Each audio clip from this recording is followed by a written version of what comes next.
Episode 26. A new mask. Ethereum's high society was a closed circle. Money alone could not grant entry into their world. They required something more important than money. Honor, lineage, and scarcity. Ryan decided to exploit these values precisely. He began to craft a new mask, a new identity for himself. First, he visited a dusty old library on the outskirts of the city. For several days he sifted through historical texts and geographical records until he found an account of a legendary kingdom, one that was little known to people, but was said to have once built a powerful magical civilization. The Sundara Kingdom, said to have existed beyond the Great Eastern Desert. Most scholars dismissed it as a mere myth or legend. It was the perfect background. Next, he sought out a master forger in the shadow market. Rihin showed him materials on the sigils and architectural styles of the Sundara Kingdom and commissioned him to create a few plausible ancient artifacts. A pottery shard made to look thousands of years old, using dirt and chemicals, a stone tablet engraved with indecipherable ancient script, and a strange crystal that shimmered with rainbow colors when held in the sunlight. All of it was exquisitely crafted forgery. Finally, he changed his appearance. He tanned his skin and wore exotic jewelry in his hair. His clothes were also tailored in a unique style, completely different from the nobles of Ethereum, making him look like a desert nomad, yet somehow possessing a noble grace.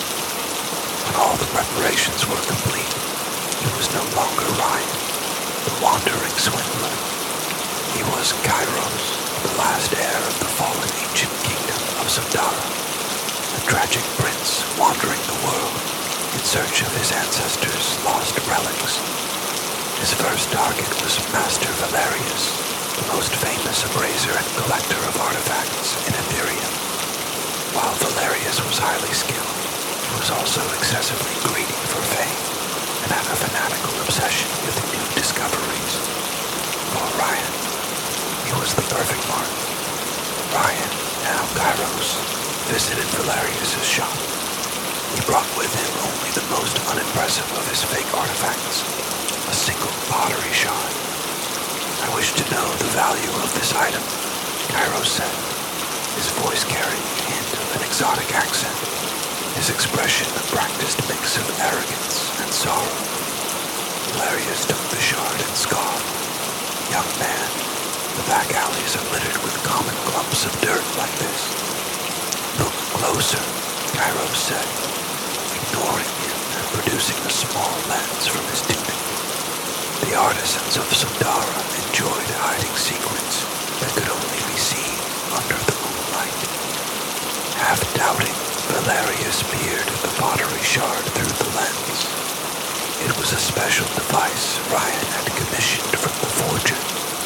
Seen through the lens, a miniature star chart magically appeared on the surface of the seemingly ordinary shard. It was a map of an ancient night sky, different from any known constellation. This is impossible. Valerius' eyes widened.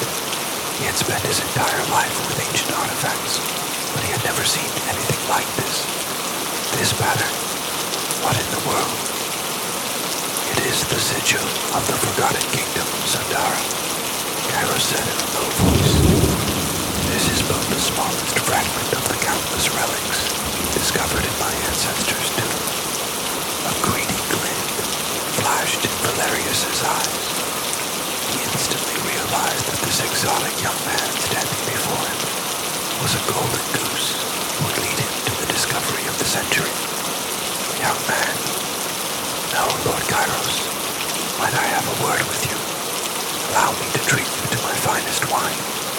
Inwardly, Ryan smiled in triumph. The fish had taken the bait. Now, it was time to use this greedy old man to reel in the entire social circle of Ethereum. Episode 7. A wave of rumors. Master Valerius completely took the bait that Ryan had cast. He invited Kairos to his manor, treated him with the utmost hospitality, and eagerly tried to pry out stories about the artifacts of the Sundara kingdom. Ryan, as if he had been waiting for this, unfurled the web of lies he had prepared. He recounted the glorious history and tragic downfall of the Sundara kingdom, and the story of how he was the last heir, struggling to protect his ancestors' legacy, delivering it all like an epic poem. Valerius was completely captivated by his story. He begged Kairos to show him his other relics, and Ryan, pretending to be reluctant, revealed the Fangstone tablet and the rainbow-hued crystal. Valerius was awestruck by the exquisitely forged artifacts. He was convinced that this was a once-in-a-lifetime opportunity to spread his fame across the entire continent. Ryan then took it a step further. He proposed a deal to Valerius. I have no intention of selling these relics. They contain the very souls of my ancestors. However, I require a vast sum of funds to restore them and to share the history of my forgotten kingdom with the world. If you were to become my patron, I would grant you the exclusive honor of this great discovery. It was an offer Valerius could not refuse. He immediately declared himself Ryan's patron, providing him with a large amount of capital and a foothold into Ethereum's high society. Through Valerius's lips, the rumor of Kairos, the last prince of the forgotten Sundara kingdom, spread like wildfire throughout the upper echelons of Ethereum. The rumor grew with each telling. Some said he could wield a powerful ancient magic, while others claimed the secret to eternal life was hidden within his artifacts. Ryan deliberately maintained an air of mystery, rarely showing himself in public. The less he was seen, the more people's curiosity and interest grew. Finally, Ryan decided to play his decisive card. He spread a new rumor through Valerius that he would hold a private, exclusive viewing of the most valuable of his treasures, a relic called the Heart of the Sun, for a select few VVIPs. Of course, the Heart of the Sun did not exist. At this news, Ethereum's high society was thrown into a frenzy. Wealthy merchants, power-hungry nobles, and mages who coveted rare artifacts all began to offer Valerius enormous bribes to see the Heart of the Sun, and, more importantly, to forge a connection with the mysterious Prince Kairos. Ryan's plan was working perfectly.